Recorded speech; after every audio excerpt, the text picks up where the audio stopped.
vit dans un monde où on croit que l'Occident, le monde moderne, nous a appris que le passé, c'est être arriéré. Et que le futur, c'est le progrès. Le progrès dont il nous présente, dont il nous parle, et que certains même des membres de nos communautés ont fini par intégrer comme étant des choses positives, c'est le progrès de leur science.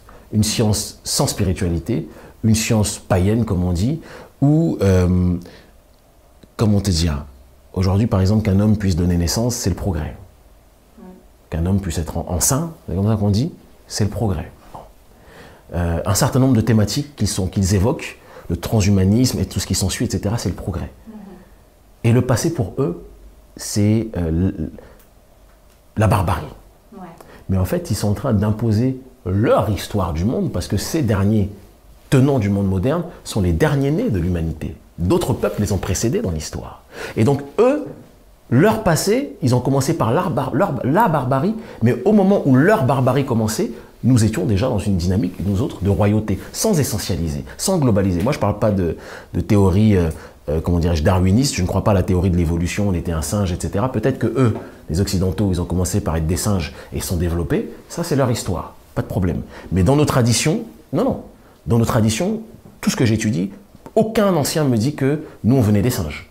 Ouais. En Afrique, je vais en Amérique du Sud, j'ai la chance de beaucoup voyager, je vais dans les Caraïbes, partout où je vais, aucun ancien ne m'a dit que notre peuple venait des singes. Tu comprends? Ouais. Mais l'histoire est toujours racontée par le chasseur et non pas par le chassé.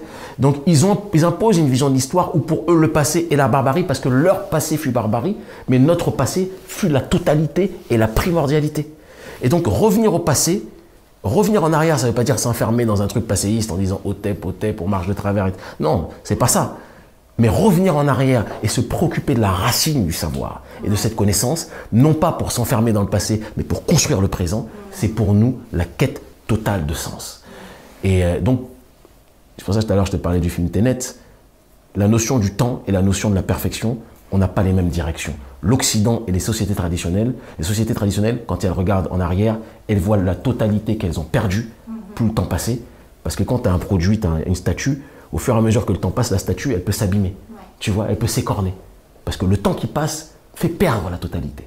Mais pour l'Occident barbare, plus tu avances dans le temps, plus tu vas vers quelque chose de bon, parce qu'ils partent de zéro pour aller vers quelque chose qui leur appartient. Donc il faut que les nôtres réfléchissent à ça. Leur modernité n'est pas notre totalité. C'est tout. Et notre passé, pour nous, notre grandeur, même s'il ne faut pas qu'on y soit incarcéré.